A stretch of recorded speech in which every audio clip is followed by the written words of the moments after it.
Hello বন্ধুরা, কেমন আছো সবাই? আশা করি সবাই খুব ভালো আছো আর ভগবানের আশীর্বাদে আমরা সবাই খুব খুব ভালো আছি। আজকে হলো সোমবার আর এখন মোটামুটি বাজে হচ্ছে ওই 4:45 মতো।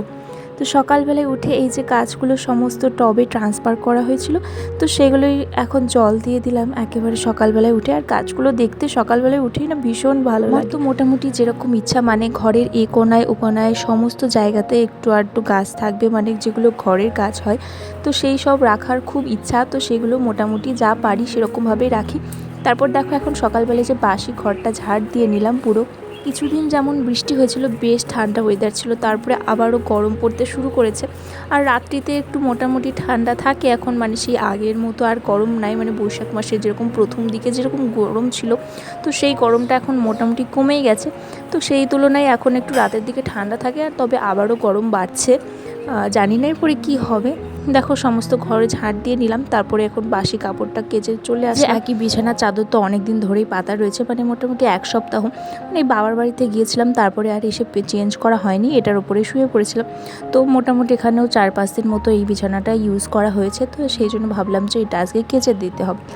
তো একটা নতুন এই বেডশিটটা যখন আগের বার ছুটিতে এসেছিল, ভাইফোঁটার বাজার করার সময় এই বিছানা চাদরটা ফ্রি গিফট হিসেবে দিয়েছে। এই বিছানা চাদরটা আমারও যেমন খুব ভীষণই পছন্দের, ওর তেমন পছন্দের, কিন্তু এই গরমকালে না প্রচণ্ড গরম লাগে এই বিছানা চাদর। তার জন্য এই বিছানা চাদরটাই আজকে পেতে দিলাম, মানে অনেক দিন পর, মানে ওই সেই কালী পুজোর সময় পেতেছিলাম, মানে দিওয়ালির সময়, তারপরে আজকে আবার পেতে দিলাম। এই গরমকালে সুতির চাদর ইউজ করা অনেক ভালো। এই বেডশিটটা ঘরে তোলাই ছিল, তো আজকে ভাবলাম যে পেতেই দেওয়া যাক।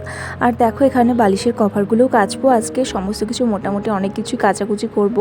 তো বালিশের কভারগুলোও চেঞ্জ করে নিলাম, আর বিছানাটাকেও একটু ঝাড়ু করে নিলাম। আর তারপরে ঘরে অনেক দিন ধরেই ধুলো ধালা ঝাড়া নেই, তো সেইগুলো সমস্ত কিছুতে ধুলো পড়েছে। এই কর্নার একটাতে পুরো ধুলোতে বোঝা যাচ্ছিল, তো ভাবলাম যে এগুলো একটু করে নিই, ধুলোগুলো ভালোভাবে ক্লিন করে নিই, তাতে বেশ ভালোও লাগে। আর ধুলোগুলো একদম থাকলে লাইট জ্বাললেই বোঝা যায় যে ধুলোগুলো, আর অন্ধকারে এমনি মোটামুটি বোঝা যায় না, মানে লাইট অফ থাকলে সূর্যের আলোতে অত বোঝা যায় না, কিন্তু ওই লাইটটা উপর থেকে যখন পড়ে তখন ওই ধুলোটা একেবারে বোঝা যায়, চোখে পড়ে। রাস্তার উপরে বাড়ি হওয়া এত সমস্যা, মানে ধুলো তো সব সময়ই রয়েছে, মানে আজকেই এখন মুছবো আর কিছুক্ষণ পরে আবার ধুলো পড়ে যাবে, তো প্রচুর সমস্যা। সেই জন্য এটাকেও ভালোভাবে মুছে নিলাম, আর পুরো ঘরটাই আজকে ডাস্টিং করব। আর বাবার বাড়ি থেকে তো এসেছি 5 দিন প্রায় হয়ে গেল, কিন্তু এই ঘরটা একেবারে মানে সমস্ত কিছুতে, ড্রেসিং টেবিল থেকে শুরু করে খাট টাট সমস্ত কিছুতেই ধুলো পড়েছে, তাই ভাবলাম যে আজকে পুরোপুরিভাবে সম্পূর্ণটাই ক্লিন করব। আর এই যে প্লাস্টিক আর এই যে কাগজগুলো দেখতে পাচ্ছ, তো ম্যাট্রেসের উপরে যে কভারটা থাকে প্লাস্টিকের,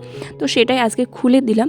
আর পাশ বালিশের কভারটাও আজকে কাচতে হবে, তো অনেক দিন ধরে কাচা হয়নি। এই ল্যাপটপের টেবিলটা একেবারে খাটের মধ্যে ঢোকানো ছিল, তো সেটাকে আজকে বার করে নিলাম। যদিও এটা অর্ডার করেছিলাম মানে ল্যাপটপ কেনার আগেই, কারণ যখন আগে একটু পড়াশোনা করতাম, তো তখন এটা খুব ইউজ হতো আমার, মানে এই নিচে বসে পড়তে বা খাটের উপরে পড়তে এইটার উপরে বইটা রেখে বেশ ভালোই হতো, ল্যাপটপ টেবিলের উপরে বইটা রেখে।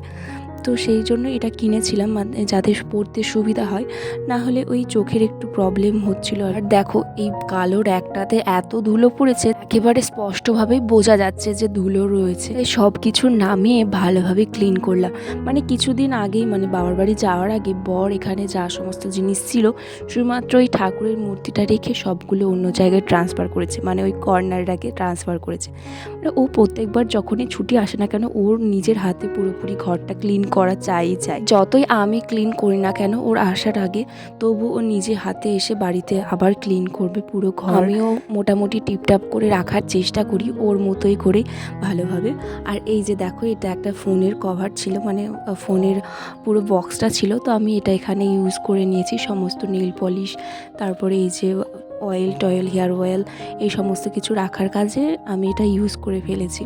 তো এটা বেশ আমার সুবিধাও হয়, এখানে আমি গার্ডার, ক্লিপ এই সমস্ত কিছু রাখতে পারি। আর এই যে ড্রেসিং টেবিলের ভিতরটা অনেক দিন ধরেই পরিষ্কার করা হয়নি, মানে প্রায় যখন থেকে নিয়েছি তখন থেকে এইভাবেই রয়েছে, তাই ভাবলাম যে আজকে পুরোপুরিভাবে একটু ক্লিন করব ড্রেসিং টেবিলটাকেও। মোটামুটি এখন এই 7টার মতো বাজে আর বাড়ির সবাই উঠে পড়েছে। তো ভাবলাম যে এখন চাটা করা যায়, চাটা বসিয়ে দিলাম। আর ওদিকে মা বাবাও চলে এসেছে উপরে। তো চলো এখন চাটা দিয়ে আজকে একটু সকালবেলাতে দই বড়া করার ইচ্ছা আছে, তাই আগের রাতে একটু কলাই ভিজিয়ে রেখে দিয়েছিল মা। তো সেটাকেই এখন একটু মিক্সার গ্রাইন্ডারে একটু পেস্ট করে নেব, আর সাথে একটু লঙ্কা টঙ্কাও দিয়ে দেবো এর মধ্যে। তো এগুলোকে ভেজে ভেজে দই বড়া, দইও রয়েছে তো দই বড়া হবে।